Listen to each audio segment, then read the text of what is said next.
ஆட்சியில் பங்கு என்பது தமிழ்நாட்டிற்கு ஒத்துவராது. இந்தியா டுடே நேர்காணலில் முதலமைச்சர் மு க ஸ்டாலின் திட்டவட்டம். அது தமிழ்நாட்டுக்கு ஒத்து வராது அப்படிங்கிறது எங்களுக்கு தெரியும், அவங்களுக்கு தெரியும். அது இடையில சில பேர் கலக்கி ஒரு பிரச்சனை, கூட்டணியில் ஏதாவது முறிவு ஏற்படுத்துமா அப்படிங்கிறத ஏற்படுத்துற ஒரு திட்டமிட்ட சதி செய்யறாங்க. அதை பற்றி நாங்களும் கவலைப்படல, அப்படியும் கவலைப்படல.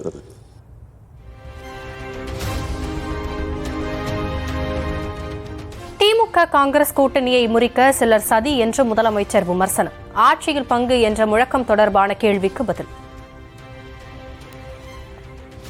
நிச்சயமா இருக்கும், மற்றவங்க நினைக்கிற மாதிரி இல்லை. அதெல்லாம் நாங்கள் நல்லா இருக்கிறோம். அது இடையில சில பேர் கலக்கி ஒரு பிரச்சனை, கூட்டணியில் ஏதாவது முறிவு ஏற்படுத்துமா அப்படிங்கிறத ஏற்படுத்துற ஒரு திட்டமிட்ட சதி செய்யறாங்க. அதை பற்றி நாங்களும் கவலைப்படல, அப்படியும் கவலைப்படல.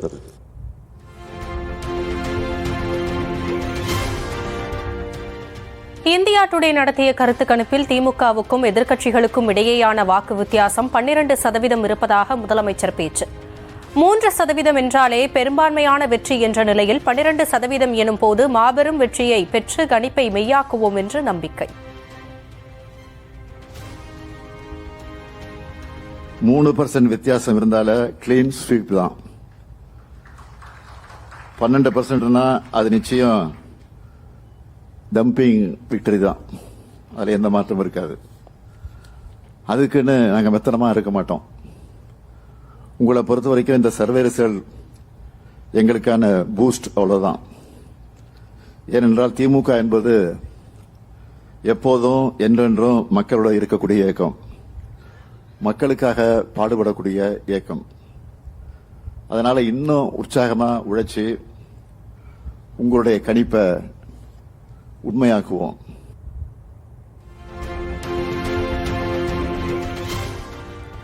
மத்திய பட்ஜெட்டில் தமிழகத்திற்கு நிதி கொடுக்காததால் என்டிஏ கூட்டணிக்கு தேர்தலில் 0 தான் கிடைக்கும் என்று முதலமைச்சர் உறுதி. பாஜகவின் பாசிச அரசியலுக்கு தமிழகத்தில் இடமில்லை எனவும் அனைத்தையும் தமிழக மக்கள் கவனித்துக் கொண்டிருப்பதாகவும் பேச்சு. ஒன்றிய பாஜக அரசு எப்படியெல்லாம் நெருக்கடிகளை கொடுக்குது என்பதையும் மக்கள் கவனிச்சுக்கிட்டு தான் இருக்காங்க. நிதி பகிர்வு, வரி பகிர்வு, சிறப்பு திட்டங்கள், ரயில்வே திட்டங்கள்னு எல்லாத்தையும் தமிழ்நாட்டுக்கு அநீதியும் துரோகத்தையும் தான் செஞ்சுக்கிட்டு இருக்கிறாங்க. ஏன் இப்போ வெளியிட்ட பட்ஜெட்டில் கூட அவங்க தமிழ்நாட்டுக்கு செஞ்சது என்ன, தமிழ்நாட்டுக்கு நன்மை செய்வாங்கன்னு நம்பி தான் கோரிக்கைகளை வைக்கிறோம். ஆனால் பட்ஜெட்டில் தந்தது 0 தான். இப்போ என்டிஏ கூட்டணிக்கு அதே 0வை மக்கள் திருப்பி தரப்போறாங்க. மக்கள் எல்லாத்தையும் பார்த்துட்டு தான் இருக்காங்க. நிர்வாக ரீதியா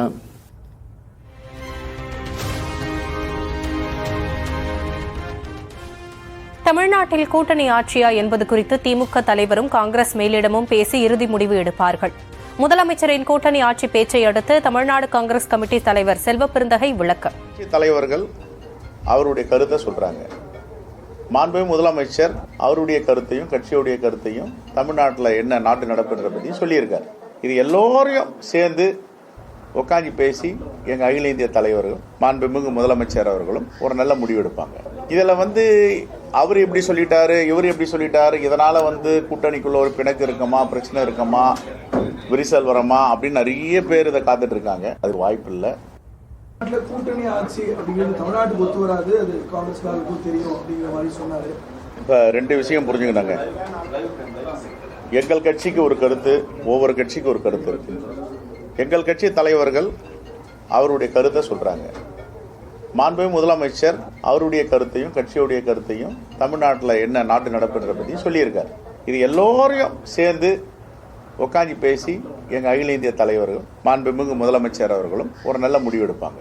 இதில் அவர் எப்படி சொல்லிட்டாரு, இவர் எப்படி சொல்லிட்டாரு, இதனால கூட்டணிக்குள்ள ஒரு பிணக்கு இருக்குமா, பிரச்சனை இருக்குமா, விரிசல் வரமா அப்படின்னு நிறைய பேர் இதை காத்துட்டு இருக்காங்க. அது வாய்ப்பு இல்லை. தமிழ்நாட்டிற்கு கூட்டணி ஆட்சி ஒத்துவராது என்று முதலமைச்சர் கூறிய நிலையில் அதனை மக்கள் முடிவு செய்யட்டும் என்று காங்கிரஸ் எம்பி மாணிக்கம் தாக்கூர் பதிவு. 2006ஆம் ஆண்டில் மக்களின் தீர்ப்பை செயல்படுத்தாமல் காங்கிரஸ் தவறு செய்துவிட்டதாகவும் விமர்சனம்.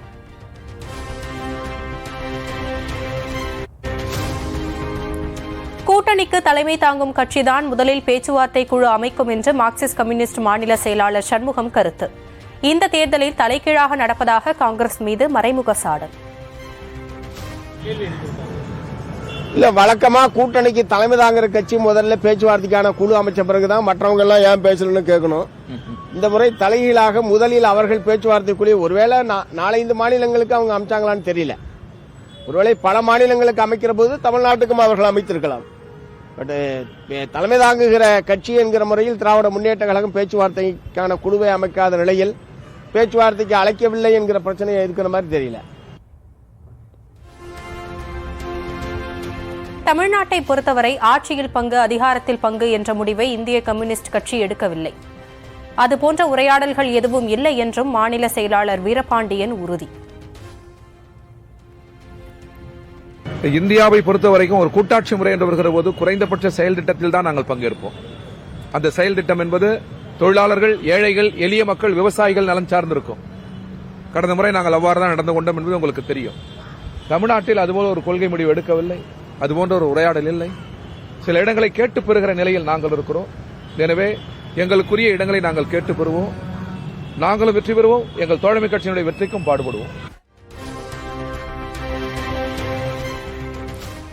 திமுகவின் கடந்த 5 ஆண்டு கால ஆட்சியில் புதிதாக 1000 மணமகள் மன்றங்கள் உருவாக்கப்பட்டிருப்பதாக பாமக தலைவர் அன்புமணி குற்றச்சாட்டு. ஒரு மணமகள் மன்றத்திற்கு 2 கோடி ரூபாய் என்று 1500 கோடி ரூபாய் அளவுக்கு ஊழல் நடைபெற்றிருப்பதாகவும் இதுகுறித்து சிபிஐ விசாரணை நடத்தவும் வலியுறுத்தல்.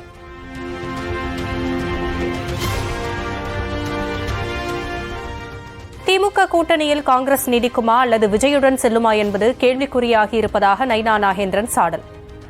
தோல்வி பயத்தில் கூட்டணி ஆட்சி குறித்து முதலமைச்சர் பேசி வருவதாகவும் விமர்சனம். மதிப்புக்குரிய முதலமைச்சர் சொன்னது மாதிரி அவருடைய கூட்டணியில காங்கிரஸ் நீடிக்குமா அல்லது விஜய் கட்சிக்கு போவாங்களா அப்படிங்கிறது தான் இப்போ உங்க கேள்விக்குறி.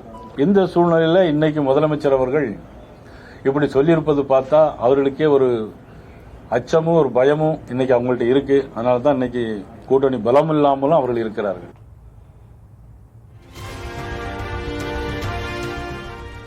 ஆட்சியில் பங்கு என்று காங்கிரஸ் கேட்டபோதே கொடுக்கும் கட்சியுடன் போய்க் கொள்ளுங்கள் என்று முதலமைச்சர் சொல்லியிருக்க வேண்டும். விஜயை வைத்து காங்கிரஸ் பேரம் நடத்தி வருவதாகவும் நாம் தமிழர் கட்சியின் தலைமை ஒருங்கிணைப்பாளர் சீமான் சாடல். அதை நானா இருந்தால் நம்ம சொல்ல போறதில்ல.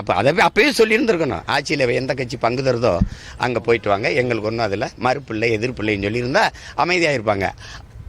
அதை விட்டுட்டு அவர் தம்பியை காட்டிங்கிட்டு ஒரு பேரம் பேசிக்கிறதா.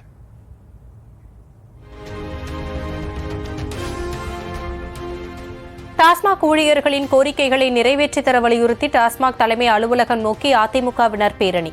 முன்னாள் அமைச்சர்கள் தங்கமணி, ஜெயக்குமார் உள்ளிட்டோர் தமிழ்நாடு அரசை கண்டித்து ஆர்ப்பாட்டம்.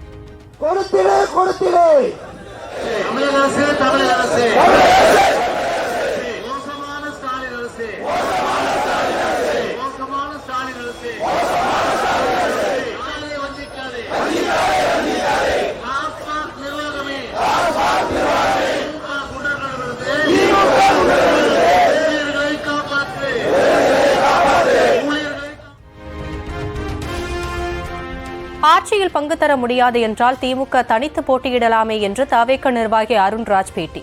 ஆட்சியில் பங்கு தர முடியாது என்று கூறுவது ஏறி வந்த ஏணியை தட்டி விடுவது போல் இருப்பதாகவும் பேச்சு. இப்ப பாத்தீங்கன்னா அவங்க 130 மேல தொகுதியில் ஜெயிச்சிருந்தாலும் ஒவ்வொரு தொகுதியிலும் கூட்டணி கட்சிகளோட பங்கு இருக்கு. இல்லன்னு சொல்ல முடியுமா? ஒருவேளை ஆட்சியில பங்கு தர முடியாதுன்னா சிஎம் அவர்கள் என்ன சொல்லணும்? திமுக தனிச்சு போட்டியிடுவோம் அப்படின்னு சொல்ல முடியுமா? அது சொல்லட்டும். அப்படி சொல்லிட்டு திமுக தனித்து போட்டின்னு சொல்லிட்டு ஆட்சியில பங்கு இல்லைன்னு சொல்லட்டும். புதுச்சேரியில் பணி நீக்கப்பட்ட பொதுப்பணித்துறை பணியாளர்கள் முதலமைச்சர் ரங்கசாமி காரை துரத்தி முற்றுகையிட முயற்சி. காவல்துறை தடுத்து நிறுத்தியதால் பரபரப்பு, கடும் வாக்குவாதம்.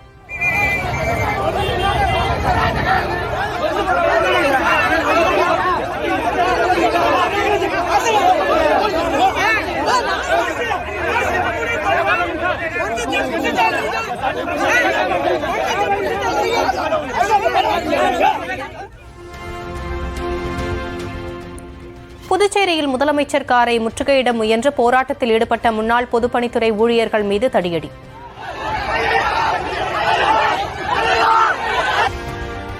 போலீசார் தாக்கியதில் மண்டை உடைந்து ரத்தம் சொட்ட சொட்ட கிடந்தவர்களால் அதிர்ச்சி.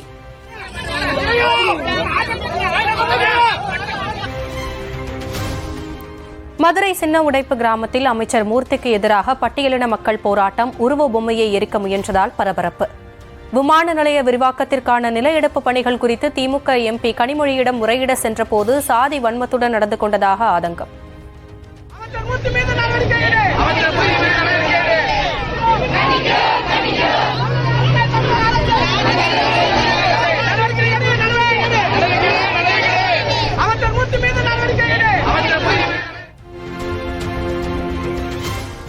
மணல் கடத்தியதாக பறிமுதல் செய்யப்பட்ட லாரிகளை விடுவிக்க மணப்பாறை போலீசார் 25 லட்சம் ரூபாய் லஞ்சம் கேட்டதாக புகார். 25 லட்சம் ரூபாய் லஞ்சம் கேட்டதாக கூறியதால் உயர்நீதிமன்ற மதுரை கிளை நீதிபதி அதிர்ச்சி. வெள்ளிக்கிழமை அன்று விரிவான விசாரணை. திருப்போரூர் கந்தசாமி கோவிலுக்கு சொந்தமான 700 கோடி ரூபாய் மதிப்பிலான ஆக்கிரமிப்பு நிலங்கள் மீட்பு. 226 ஏக்கர் நிலம் மீட்கப்பட்டிருப்பதாக சென்னை உயர்நீதிமன்றத்தில் இந்து சமய அறநிலையத்துறை விளக்கம்.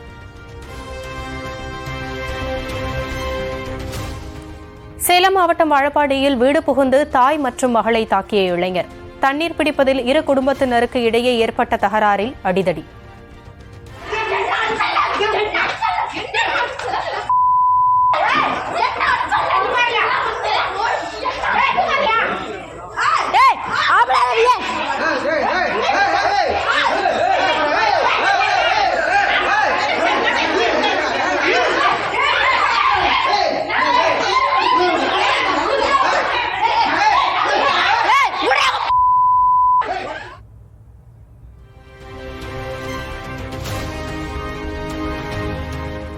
நாடு தழுவிய அளவில் நாளை நடைபெற உள்ள வேலைநிறுத்தத்தில் போக்குவரத்து ஊழியர்கள் பங்கேற்கக்கூடாது என்று சுற்றறிக்கை. விடுப்புகள் வார விடுமுறையும் ரத்து செய்யப்படுவதாக அறிவிப்பு.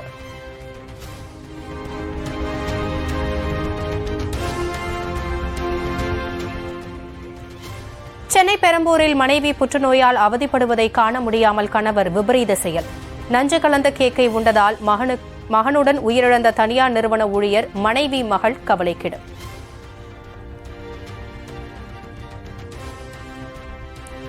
திண்டுக்கல் அருகே ஜல்லிக்கட்டு போட்டியில் உடற்பரிசோதனையின் போது வீரர்களிடையே தள்ளுமுள்ளு. வரிசையை முறைப்படுத்துவதற்காக போலீசார் லேசாக தடியடி நடத்தியதால் பரபரப்பு.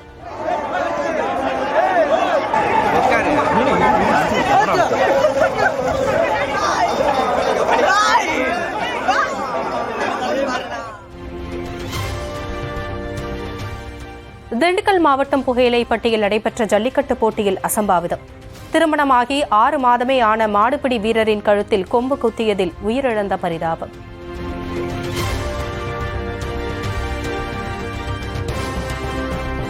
புதுக்கோட்டை அருகே கல்குவாரி தொடர்பான கருத்து கேட்பு கூட்டத்தில் பரபரப்பு. குவாரிக்கு எதிர்ப்பு தெரிவித்தவரை சூழ்ந்து கொண்டு குவாரி ஆதரவாளர்கள் வாக்குவாதம்.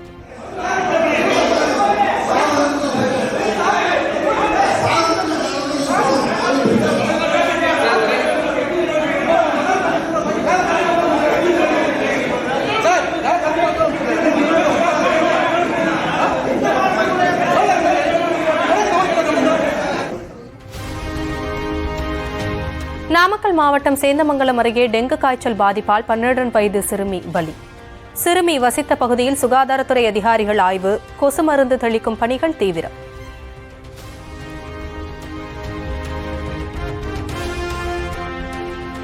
கடந்த 5 ஆண்டுகளில் அதிக அளவில் கஞ்சா பறிமுதல் செய்யப்பட்ட மாநிலங்களில் ஒடிசா முதலிடம். 2020ஆம் ஆண்டு முதல் தற்போது வரை நாடு முழுவதும் 39 லட்சம் கிலோ அளவுக்கு கஞ்சா பறிமுதல்.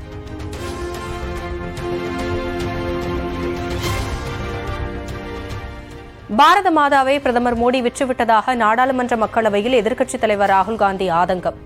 அமெரிக்காவுடன் இந்தியா செய்து கொண்டிருப்பது மோசமான வர்த்தக ஒப்பந்தம் எனவும் குற்றச்சாட்டு.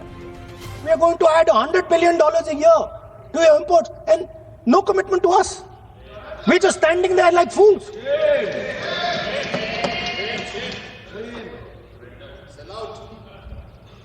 And our tariff has gone up from 3% to 18% and theirs has come down from 16 to 0.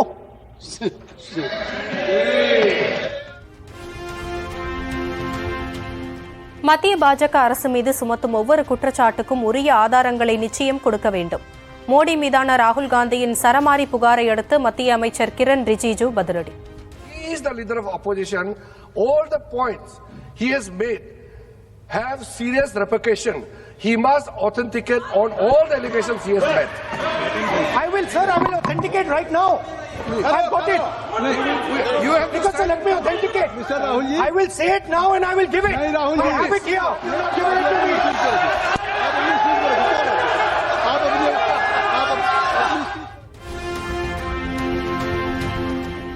மகாராஷ்டிராவில் பள்ளி மைதானத்தில் அவசரமாக தரையிறங்கிய ஹெலிகாப்டர் வானில் பறந்து கொண்டிருந்த போது ஏற்பட்ட திடீர் கோளாறை அடுத்து இறக்கப்பட்டதால் பரபரப்பு.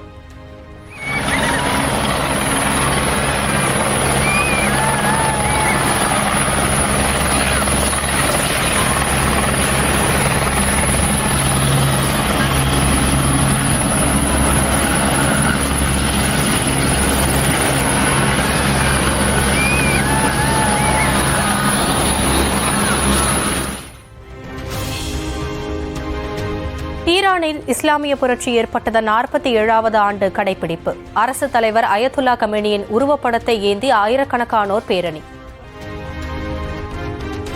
உலகம் முழுவதும் 6000 பேரை வேலையை விட்டு நீக்க ஹைனிகன் பீர் நிறுவனம் முடிவு. தங்களுக்கு நிறுவனத்தின் பீருக்கு தேவை குறைந்து வருவதாக கூறி பணி நீக்க நடவடிக்கை.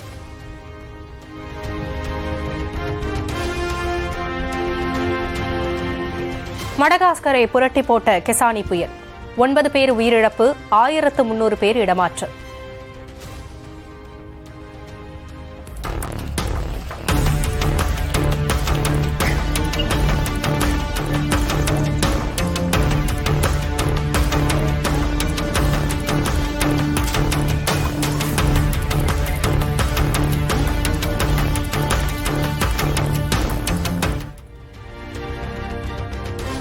திருவண்ணாமலை அண்ணாமலையார் கோவில் பிரகாரத்தில் அமைந்துள்ள தேரடி முனீஸ்வரன் கோவிலில் குடமுழுக்கு விழா.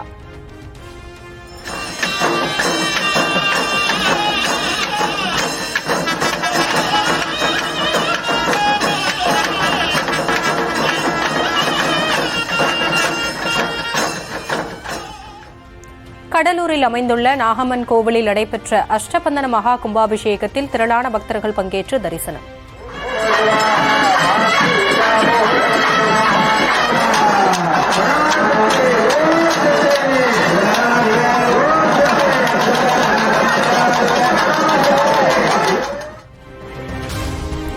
T20 உலகக்கோப்பை தொடரில் ஒரே போட்டியில் 2 சூப்பர் ஓவர்.